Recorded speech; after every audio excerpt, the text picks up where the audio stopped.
Can't. Thank you. Yeah, as Shauna said, I'm Eric Iverson. I'm the Transportation and Sustainability Director for the city. It's one of our newer departments at the city. Um, and just want to thank you, first of all, for attending today. This is really important stuff. The transportation plan is updated roughly every 10 years. It kind of follows the updates to our city general plan, and that was just adopted about a year ago. So this is this gets down to what we're doing with our transportation system in Tempe. And again, big effort and really important stuff. I want to mention that we have multiple departments represented here that can answer questions. And then especially from our department in transportation and sustainability, a lot of great team members in our different areas in the department that are going to be available to answer questions. We also have our consultant team. I know that they will get a chance to introduce themselves and talk through the project. And then, of course, we have representatives from our city manager's office and our city council that are on the call and may jump in as well. Couple things I want to mention just really quick. I think Tempe's got the best transportation system in the state. We certainly have the most diverse. We have everything from streetcar and light rail to freeways on all four sides of our city, to having the first bike lane in the state, the first bike plan in the state, highest per capita transit ridership in the state. We're the only public transit. We're the only city that has a public transit tax that is in perpetuity.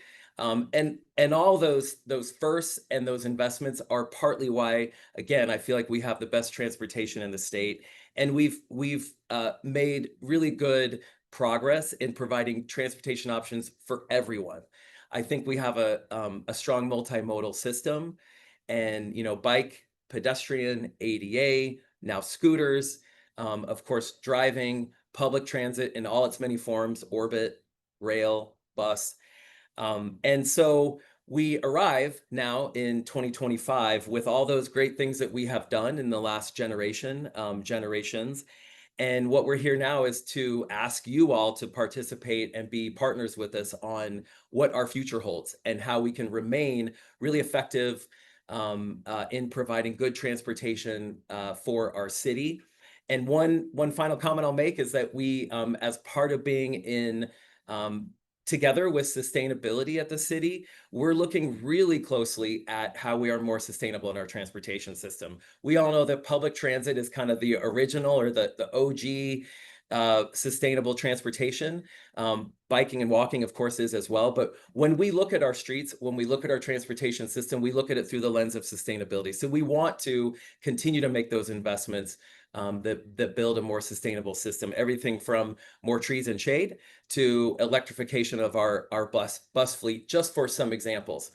And so with that, we are happy you're here, and hopefully you will continue in being engaged in this process through the next year.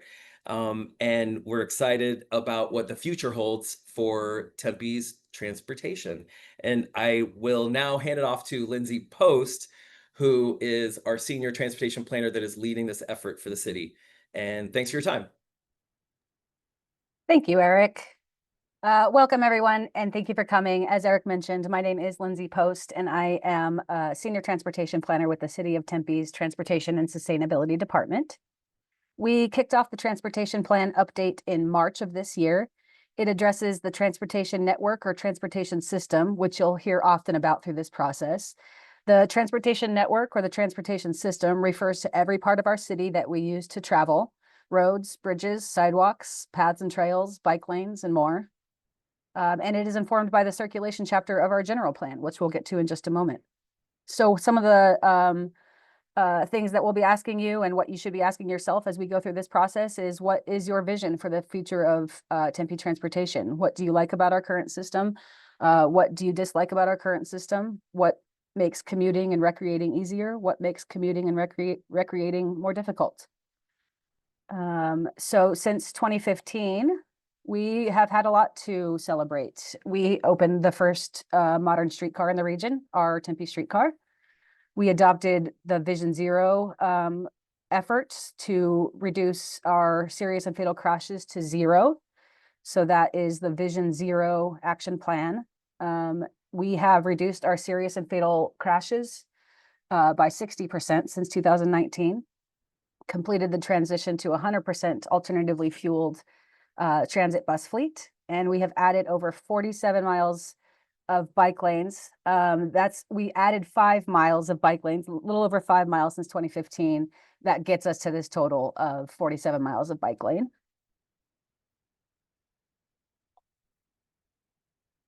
The Tempe City Council set 5 strategic priorities for the community. We will ensure the Transportation Plan 2050 will reflect these priorities.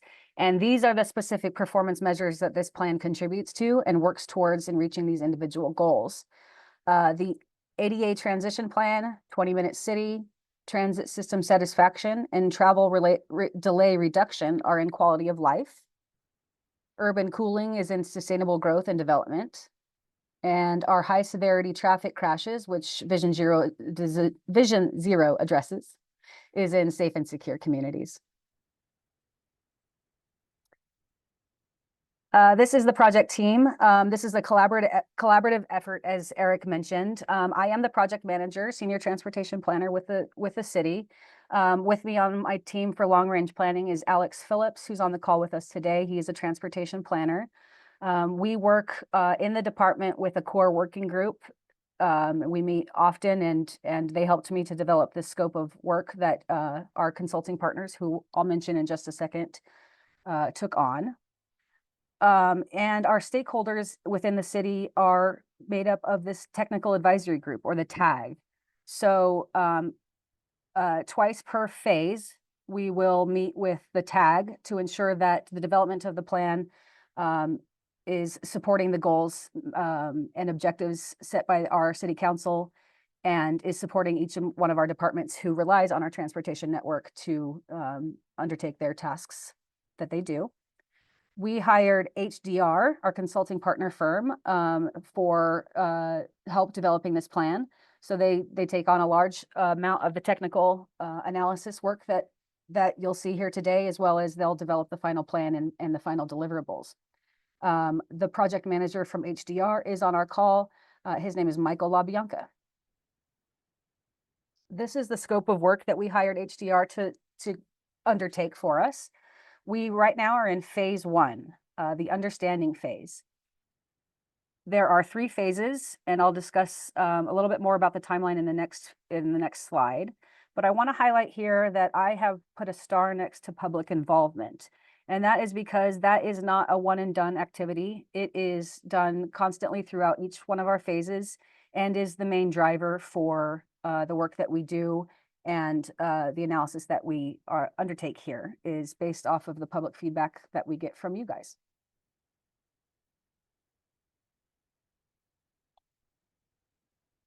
And so just to dive in a little bit more, we right now are in phase 1, as I mentioned. That is the understanding phase. That is where HDR has been doing the existing conditions analysis. So basically what exists today, and we'll be guiding you through what they've found so far. Today, we'll kick off our public survey that is available now on the website. I'll get you some information on how to access that website in a few more slides. But tonight is our public open house that will mirror what you're seeing here, but it'll also have opportunities for folks to move in, and it's an open house format, so they can move through the displays as you all want. You will see the displays here as a summary so that you don't miss anything in case you're not able to join us tonight. But please know that outreach is our biggest task that we undertake in developing this comprehensive plan. So I hope that you'll continue to engage with us throughout each one of these phases. After this meeting in next month, we'll kick off the next phase, which is the needs and gaps analysis. So based on what we hear from you in the survey and what we hear from you tonight, that will help to inform the next phase. This is an 18-month project. So we kicked it off in March of 2025, and it is expected to go to summer of 2026.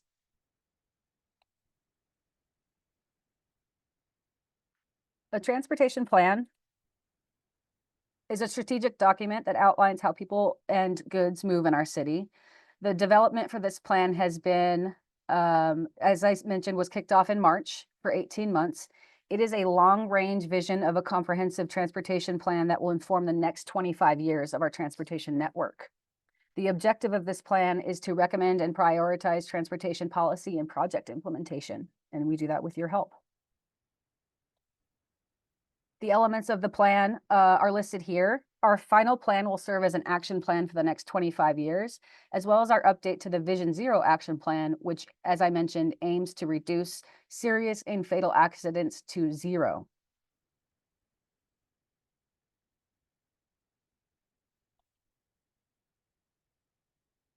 Our transportation system, or our transportation network today, consists of local and circulator bus routes, as well as 2 express bus routes that come through our city. We have light rail. Of course, we've got our streetcar, paratransit, and ride choice. We have 190 miles of bike lanes, and that is all bike facilities. 42 miles of multi-use paths, and just over 530 miles of center line miles. So that doesn't count each lane, just the center line, the middle of the road. So why now? Why are we updating today? For a few reasons. Of course, as Eric mentioned, about a year and a half ago now, the voters approved the general plan 2050, Tempe tomorrow. And so the transportation plan serves to support the goals and objectives set by the circulation chapter of our general plan. And it helps to, I use the transportation plan to apply for federal grants, regional grants, some state funding opportunities. So it acts as sort of a feasibility document for those efforts. Long-range plans like the Transportation Plan 2050 are responsible for delivering large capital projects such as the streetcar, this I-10 pedestrian bridge that you see here, managed by ADOT, owned by ADOT, our canal paths, and more. These have long been identified in other plans, such as the Maricopa Association of Governments Regional Momentum 2050 plan. And we are now implementing them with the help of some previous infrastructure funding and other funding sources. We also update this plan to account for the changing projected population in Tempe and ensure our transportation network is resilient for the future. This is a video that I hope will work for us now. What you're seeing on your screen is the population reported as of 2024. So if you'll pay attention to the corridor along the streetcar route, along Apache Boulevard, you'll notice the deeper purple will come in as we slide it over to show you what 2050 is projected to look like. So here we go. And then it'll slide back once more. So this is 2050. And this is what 2024 is. So it looks like the biggest changes we can expect as far as our population density will take place along Apache Boulevard. This slider is available as well as a few more interactive tools in our website, which I will get to in just a moment.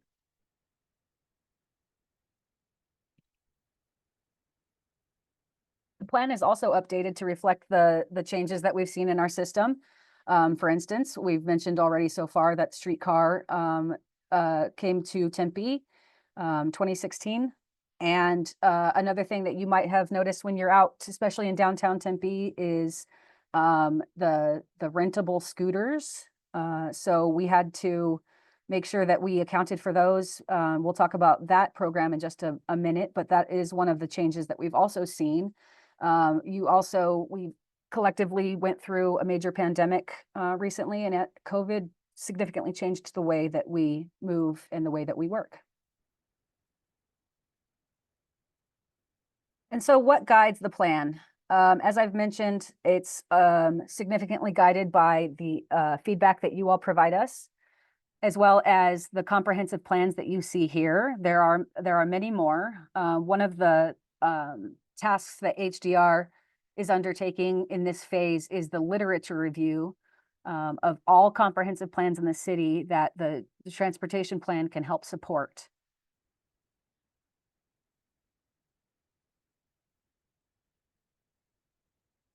Here is a picture of Alex Phillips recently at our Tempe Time Machine event. So we've been tabling and attending events since March to begin getting feedback on the existing network as it exists today.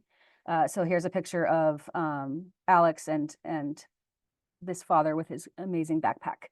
And so these are the ways that we are getting feedback from you, as well as this public meeting today, the survey.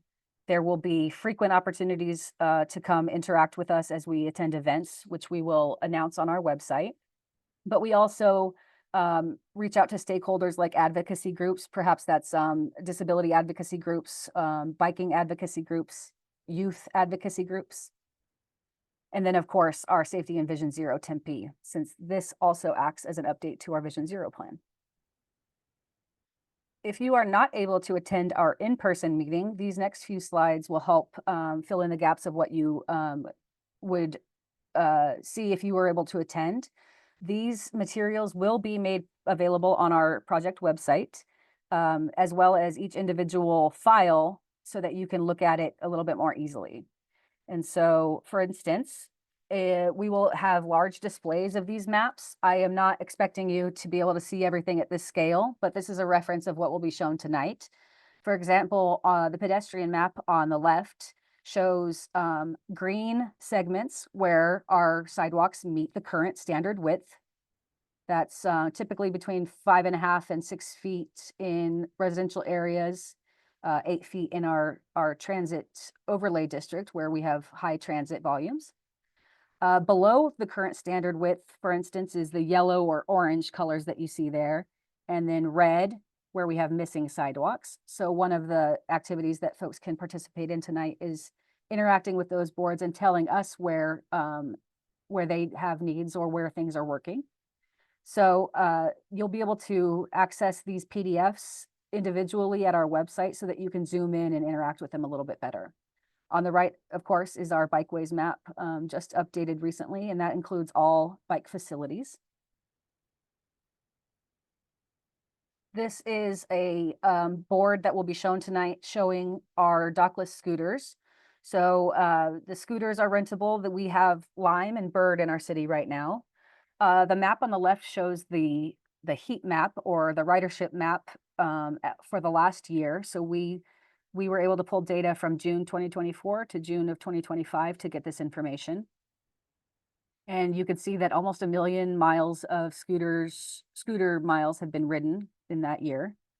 You could see the very deep red in the map, mostly in downtown Tempe, especially along Tempe Beach Park and around ASU. Those are the deep red areas indicating the areas with the highest ridership. Green, obviously, is the areas with lower ridership. It would be pretty expensive for you to ride a scooter from downtown to all the way down to South Tempe. But if you pay attention to the average distance traveled, the average duration of a trip, that indicates to us that people are using scooters to help complete their first or last mile from transit to their homes or to their work, so that they don't have to walk and maybe don't have to be out in the heat as much. One thing we wanted to highlight is that we initiated the downtown corral zones. So you notice that scooters have to be parked within a box. It keeps the scooters out of the public right of way, helps with safety, and helps with aesthetics as well. We also are proud to have launched our new transit shelters. We have installed several around the city. We do have some criteria listed here to show where we are prioritizing putting shelters. This is solar powered. We use mostly as wherever we can find it, the local materials for fabrication. The solar power lights the shelter up at night. That provides safety for users, as well as ensures that the bus operators can see them and don't pass passengers by at night. Another board that you'll see tonight is our existing transit network. We have regional buses, local buses, and express that comes through Tempe, as well as our circulator, which includes the Flash at ASU and our Orbit system.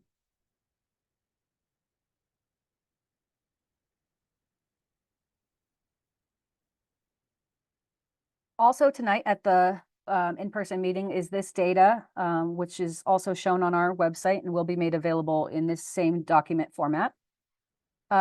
This shows our crashes. So these are crashes, the next two slides, crashes involving pedestrians, bicyclists, motorcyclists, and they are more likely to result in serious and fatal injuries. Compared to other groups, a greater proportion of pedestrian crashes occur during nighttime hours. Drugs and alcohol are reported as a factor more often in fatal and serious crashes. So this kind of data will be made available at the public meeting and on our website. One thing I want to highlight is when I say pedestrians, that means people who are fully ambulatory and walk, but it also means people who are who use mobility aids or mobility devices, so motorized wheelchairs, motorized scooters, and other mobility aids these are considered pedestrians. Sometimes in this industry, you might hear the term walking and rolling in that instance means a mobility device rather than bikes or scooters or skateboards. Another board that you'll see tonight is highlighting what Tempe is working on in the short term. So while this transportation plan will be a long-range planning document for the next 25 years, we did want to show what Tempe is working on now. Voters approved the PQI, Pavement Quality Index Acceleration Program, using voter-approved bonds to help fund that program. And that map shows the next 5 years of pavement quality index, so basically where we will improve pavement. You can see in the box the Capital Improvement Program, CIP is what we call it internally, for the next 5 years. We are committing a large amount of our local transit dollars, local general funds, as well as we list our federal, regional, and state grants that we get for these projects. So for example, the McClintock Underpass, the Western Canal, and the streetcar all used federal funding and local Tempe tax dollars to match those funds. And lastly, I just want to leave you with how you can stay involved with our efforts. Of course, I'm inviting you tonight to our in-person public meeting where all of us, as well as the technical advisory group, the core working group, and HDR will be available for questions and to interact with you. So our project website, there are two ways to get to it. There's a QR code on the next page to make it easier. But our website will act right now as our existing conditions report, and there are many interactive public feedback tools for you to engage with. For example, an interactive map where you can make comments directly into a map, where you can zoom in and zoom out and make several comments at once. That will sort of mirror some activities that we do tonight. So as I mentioned, there are two ways to get to our project's website. You can go to tempe.gov/transportation plan 2050, and that'll link to the project website that is being hosted externally, so outside of our city website. Or you can go directly to the project webpage, which is live now, transportationplan2050.tempe.gov. The links to all documents will be available there, as well as the links to the survey. And speaking of survey, the survey will be open from today to September 3rd. There's a box that you can check if you would like to submit your name and email address or phone number so that you can win a chance for 2 movie passes or a $30 Valley Metro Copper card. And the QR code will take you to our tempe.gov/transportation plan 2050, which should now have a live link to the project website.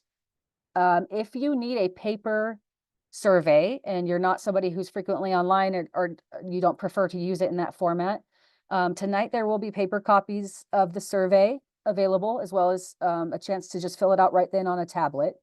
But if you need a paper survey sent to you, please email us at, let's see if I put it in. transportationplan@tempe.gov is our own dedicated email address. If you have a need for us to send you a paper survey with an envelope to send it back, we will do that for you. So just email us there if you have that need. And so I'm going to turn it over now back to Shauna to see if there are any questions or comments that I can answer. Thanks, Lindsay. So I don't see, so you can put any questions you have in the chat, or if you want to raise your hand, then we can call on you as well.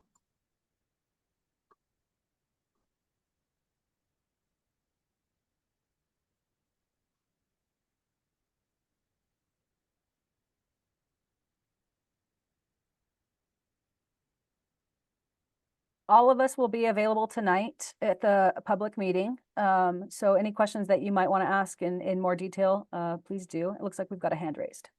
Yes, David, if you want to ask a question. Yeah, there's kind of like a couple of different things, but it really comes down to the funding and trying to figure out how Tempe is going to fund improvements in the future. And is this plan going to look at maybe potentially getting more city funding or increasing the transit tax?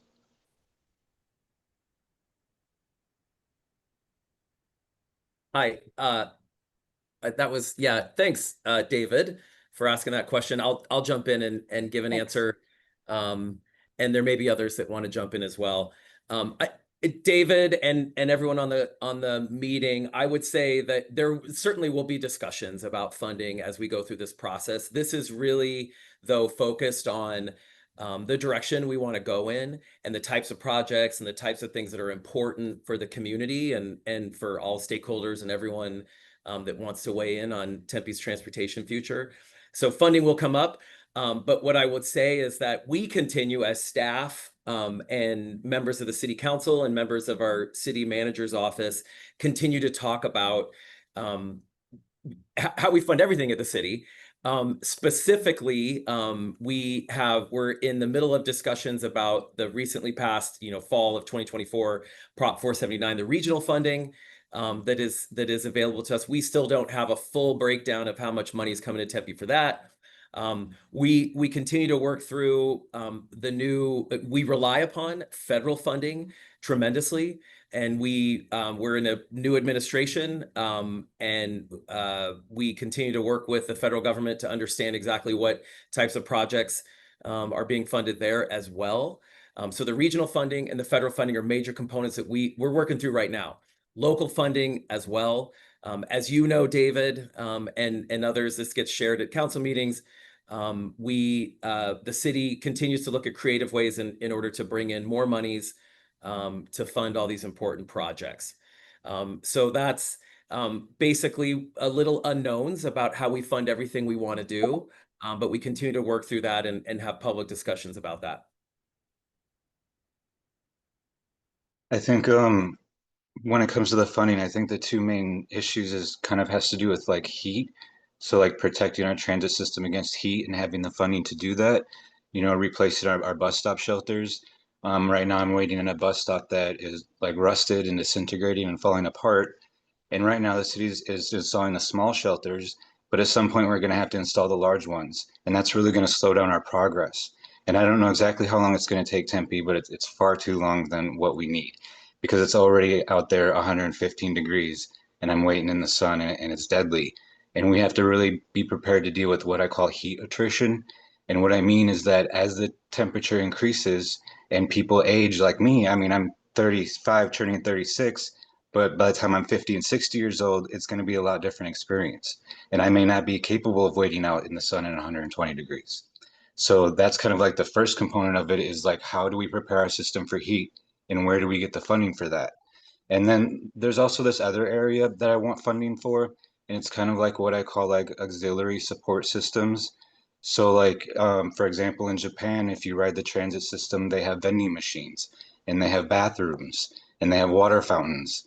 And all of that really makes a huge difference for transit riders and being able to have the funding to invest in those amenities so that if you're making a transfer between a bus, you can stop and you can use the bathroom, you can stop at the vending machine and get a drink or a snack, and all of that makes a huge difference. And I would also include like advertising and making sure that we're doing a better job of promoting our transit system.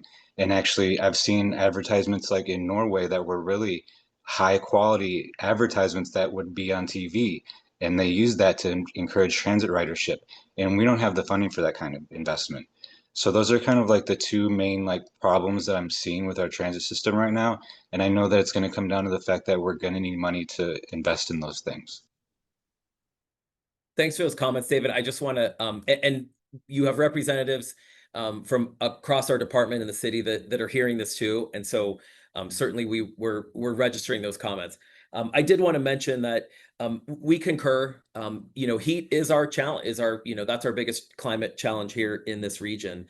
One of the things that's important to note. And helps us be more efficient and kind of pool resources together is the fact that the city's sustainability team and our transportation team are now together. So one of the things, an example of where we can kind of maximize that partnership and the funding there is that we're working with the teams that are handling the landscape in our right-of-ways, which is really where your bus stops are. And we're trying to match where we can't have a shelter, having trees, or maybe both. So we're trying to make sure that we're really targeting those resources for planting and trees, and matching that with where we have high needs for transit as well. And then, as you know, we have the goal of 30 transit shelters a year. Is that fast enough? We'd like to go faster, but that's what we can afford right now. So we're making progress on that front too. But thanks for those comments, David.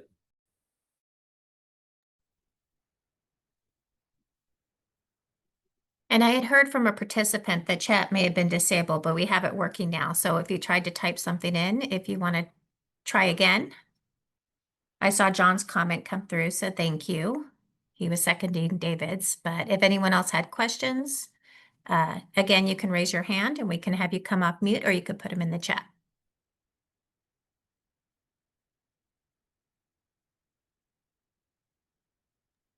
And of course, you also can reach out to the planning team with that contact information on that last slide there.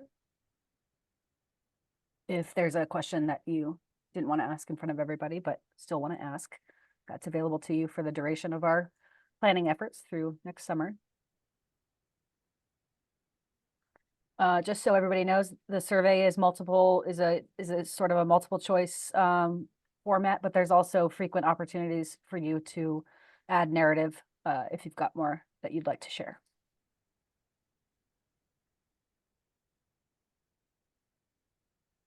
And if there aren't any other questions, then we can give you back some of your time today. And we appreciate everyone joining us.